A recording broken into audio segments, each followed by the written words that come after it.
What's going on, gangsters? My name is Luis Celawenza, and today our GOAT is in trouble. Encara Messi, Encara Messi, Messi, Messi, Messi, Messi. Encara Messi, Encara Messi, Encara Messi, Encara Messi, Encara Messi, Encara Messi.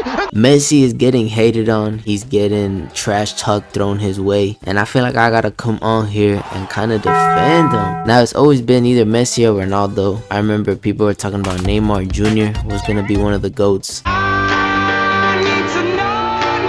Today we're talking about Lionel Messi in India. I guess there's a lot of outraged people right now, a lot of people that want to hurt our GOAT, but whatever happened was not his fault. So let me kind of explain the situation and you guys let me know if I'm defending the bad guy. So pretty much Messi started a tour, well, his team started a tour where like they stop around different parts of India, I guess, like South America-ish, you know. I don't really know my geography, but like not America. And they started like a tour. I don't think it's a farewell tour. I think it's just like a presentation tour, like, you know, people that want to see Messi can see Messi. But pretty much he just walks around stadiums and like waves at the crowd. But I guess in the very first stadium tour that they're doing in the Salt Lake Stadium in India, in Kolkata, he did his first tour, his first round. But I guess people are getting mad because you couldn't see Messi at all. So the reason you couldn't see him was because Messi came out with like 30 different people, and pretty much you had to play like I Spy. You know, if you got far ass nosebleed tickets and you're trying to see Messi, the last thing you want to do is trying to pick him out of a group of 30 people, you know. And he wasn't even there for that long. He was there for like 20 minutes. So by the time you found him, he was already gone, or he passed you, you know what I'm saying? And the big group of people that walked in, I guess, were mainly politicians, and they kept coming up to Messi, taking selfies and, you know, trying to get like signatures and stuff. The management was so bad. It is a black day for Kolkata. We couldn't even see him. We couldn't even get a glimpse of him. And I'm pretty sure these politicians got in for free. You know, the people that funded this was the crowd. The people that gave up their money was the crowd. And most people ended up paying 12,000 rubles, which is like $100 in US currency. And most of them ended up taking up their whole family. Because, you know, if you're gonna go see Messi, why not take your whole family? That's like a once in a lifetime opportunity. So imagine paying 120,000 rubles or $1,000 for a 30-minute experience where you couldn't even get what you paid for. So Messi came out on the field. He was like in a fucking BMW. I don't know. He was in a nice car. He came out, he started walking, and he got huddled instantly by like 30 people, cameramen, freaking security guards, two of his like two other players, I guess, that were on his team, all the politicians. Like, he had his own little group forming around him while the whole stadium of people were there waiting to see him. So after like 15 minutes, the walk, I told you, wasn't even that long. So it literally took 15 minutes for him to walk around the stadium, and then he left. He didn't even stop to wave. He didn't give a speech. He didn't kick a soccer ball. There was nothing soccer related. It was just a group of people surrounding Messi, like trying to get selfies, trying to get autographs, and the whole other the whole stadium couldn't see shit. So right after Messi left, people started storming the field. They started picking up like posts, like, you know, the ones that hold the rope, and like slamming them against walls. They fucking threw over like a big ass canopy. They were ripping up the field. Like, they were doing a bunch of shit, bro. They were breaking like awnings.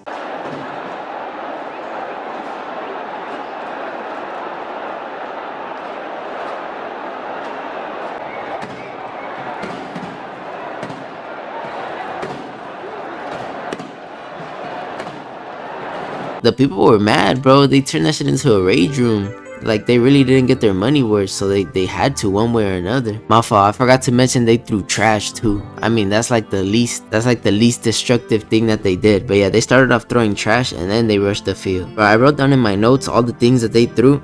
They threw chairs, they broke tents, they broke signs, they started fighting each other. But pretty much this event was ruined by clout chasing politicians that want a picture with Messi. Like, if you're a politician, you should care more about the country you're politicizing for, politicizing. I don't know, but you should care more about your country than Messi. So that's kind of embarrassing, bro. Imagine being like in a high chair and like a higher power, and you're using it to get selfies. Well, I mean, it's understandable, you know what I'm saying? Messi is one of the longest standing GOATs of soccer, but really there's like a time and a place for it, you know. Like, do it once he leaves. You're a politician, you're probably gonna see him again, you know. The crowd aren't just gonna be kicking it with Messi, so them spending their hard-earned rubies, what are they called, rubies, I would be mad too, bro. You know who else would be mad? The Link. from The Legend of Zelda, bro, because those rupees are very, very hard to collect sometimes. But yeah, I'm surprised they didn't light shit on fire. I think if they would have lit shit on fire, this would have been way bigger. But there were so many unnecessary people on that field. Like, if he would have kept it to his bodyguards and the 2 other players, he'll still stand out. But there were so many people on the field. Like, it took me a while. When I first watched that video, I couldn't even see Messi until they zoomed in. Like, I kept seeing the POVs from the people in the stands, and you cannot see shit, bro. It looks like just like a big mob. And it's not like Messi can say no and start running ahead, you know, they'll just run after him. And I guess there was like an itinerary that tracked Messi's movement minute to minute. I guess in the itinerary, they wrote that Messi was only gonna sign 2 shirts and 2 like soccer balls. But that was gonna be at the hotel, and I think they were gonna sell them for either charity or something like that, you know? So Messi wasn't even supposed to sign anything or take pictures with anyone until they got to the hotel, so then they could maximize like their profits. That's why it's crazy that these fucking politicians did it in the middle of like the main event, you know, like all this planning, all this fucking paperwork filed, all these like people show up to see Messi, and you take that as an opportunity for you, someone who didn't pay, like you just stole their chance, you know. And even at the hotel, of like the fans probably had to pay like another arm just to get a picture with Messi, and you did it for free, you know. So not only you took their money, you're making them pay again, and you got something for free that you never deserved. But yeah, that's pretty much it for today. I just wanted to bring a quick video. I'm gonna really start trying to make more of these news videos. I think they're pretty easy to make. I just really get lazy, bro. I gotta stop being lazy. 2026 is around the corner, and I'm about to fucking lock in, bro. Anyways, I'll see y'all in the next one. Peace out. Big wheels, I hit R2 and I take it off legit.